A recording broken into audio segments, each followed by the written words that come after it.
И здравейте на всички, добре дошли в новото ми видео за криптовалути. Както сте разбрали от заглавието, днес ще си поговорим какво се случва на пазара. Извинявам се за малко дългата почивка, където ми нямаше. Малко почивка от пазара, както се казва. Да видим какво имаме тук. Все още стоят нивата в по-горните части на чарта, да го наречем, които все още не са стигнати. Но, както виждате, преди няколко дни сме ударили към 28 700. Имахме тук няколко важни левела, които са обрани.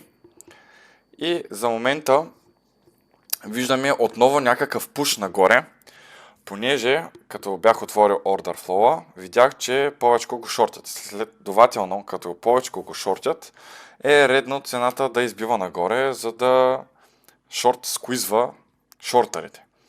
Също нещо е, когато сме в някакъв даунтренд, по-силен, и когато хората лонгват, за да не изтърват един вид дъното, и цената още пада, за да може да ги сквизва, да ги ликвидира реално. Защото пазара работи на следния принцип. Няма как твърде много хора да печелят, защото тези пари трябва да бъдат изплатени на дадените хора.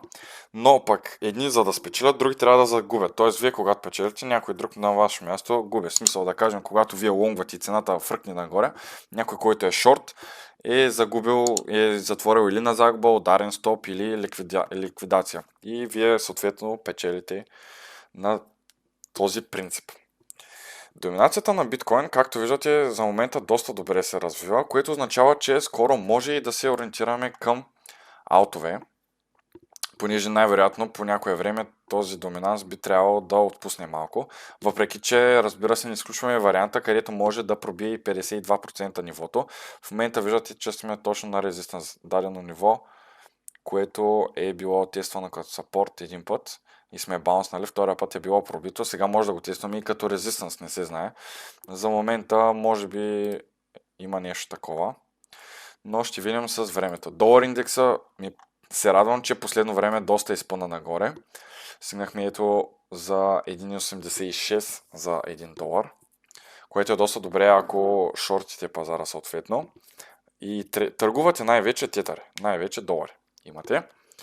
S&P-то си потвърди своята даунтренд корекция. Ето виждате, че дори гаповете, които съм оставил тук, са били запълнени. Нека да ги стрим, защото те вече съответно са запълнени. Виждате на кои нива сме паднали. Така че, но пък тук има едно ново гапче, което може да го маркираме. Ето да маркираме нашия гап. Ето тук така. Може да направим. Няма смисъл да пиша дата, то се вижда долу-горе на едночасов, в смисъл, че като отидем на 4 часа после. Ето на тук надолу имаме все още гапове. За момента виждате къде на нивото от около 4233 на 4 часова графика. Че тук също отново имаме някакво гапче, което е било запълнено. Не съм го маркирал, съответно. Тук над по-долните нива има.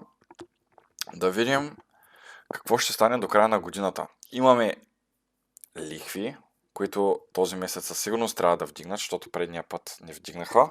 И смятам, че ще има още едно вдигане на лихвите, т.е. като допълнително изненада, предвид увеличаващата се инфлация. Смисъл такъв, че ФЕД не могат да се позволят повече да, колкото съм, може да разтеглят дадената ситуация. Дълга на САЩ продължава да си расте. Принтирането на пари също. Като цяло нищо ново под слънцето, както се казва. Да видим какво прави нашето любимо злато. За момента доста тегава работа, понеже е направила една корекция от поне... Я да видим кога е бил топа. Да, май месец. Последно време, да, се спомням, че беше около 1940-1950 долара. Паднала е с 7% златото, което е доста зле. Но пък за хората, които обичат да инвестират в суровини, в злато и в сребро, е good opportunity, както се казва, добра възможност за покупка. Най-вече всичките индекси също правят корекция надолу, даунтренд, но най-вече S&P-то се радвам, че потвърди своята корекция, своят даунтренд надолу, понеже ето виждате, правим lower low, lower high, lower low. Сега може да направим, например, да качим тук догоре. Деца вика да покрием този гап, да запълним по-точно и да се продължи надолу. Но разбира се, може и от тук да го изпълнят нагоре, в зависимост от това какво са подготвили нашите любими американци. Така че с времето ще я разберем. Общо взето, нека да се върнем към съществения койн, а именно биткоина. Това, което очаквам в момента и най-вероятно бих се радвал да се разиграе, е моя шорт вариант. А именно шорт, понеже лонга си го изпълня реално до към 28,200 нивото.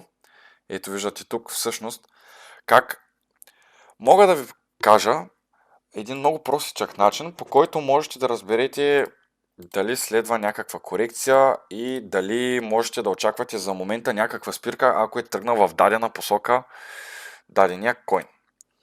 Това нещо, което ми прави впечатление, което трябва да разберете, нали, е, че когато имаме един хубав голям кендъл нагоре, след това имаме някакъв pullback, както се казва, където можете да влезете с някакъв по-тънък стоп за нагоре съответно. Ето виждате тази възможност ето тук и виждате, че на даденото ниво е станал реално като съпорт 27,800 в случая нивото.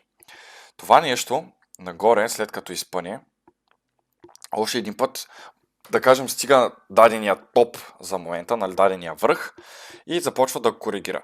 И в крайна сметка това ви е последното дъно, преди да изпъне нагоре. Така че ако очаквате за някакъв шорт или промяна на тренда, първото нещо, което трябва да видите е как ще реагира даденото ниво. Защото виждате, че тук сме blow-off топ, нали? В смисъл, че сме затворили добре, нали? Bearish е кендала. Но виждате тук как сме пробили и реално сме затворили над това ниво. И вече третия път е фатално, както се казва. С хубаво боди влизаме на долното ниво. И в момента виждате, че това ниво е пробвано нагоре. Но виждате за момента ето това ниво е било резистанс. И виждате, че реално това ниво, което тук е било support, 3 пъти е тествано като резистанс, падаме малко надолу, след това влизаме. Но този кендъл, както се казва, ако затвори под 27,800, би трябвало да последва по-силно движение надолу. Но, както знаете, в крипто всичко е възможно, може да очаквате дори и от умрял писмо. Така че имайте едно на ум, затова трейдвайте разумно, използвайте разумен леверидж и винаги използвайте стоп лос. Ами хора, това мисля да е за този клип. Надявам се да ви е харесал. Ако е така, дайте палец нагоре. Не забравяйте да се абонирате за канала, ако не сте го направили. Да ударите камбанката, за да получавате известие, когато кача клип. И ще се видим в следващото видео. Чао, чао!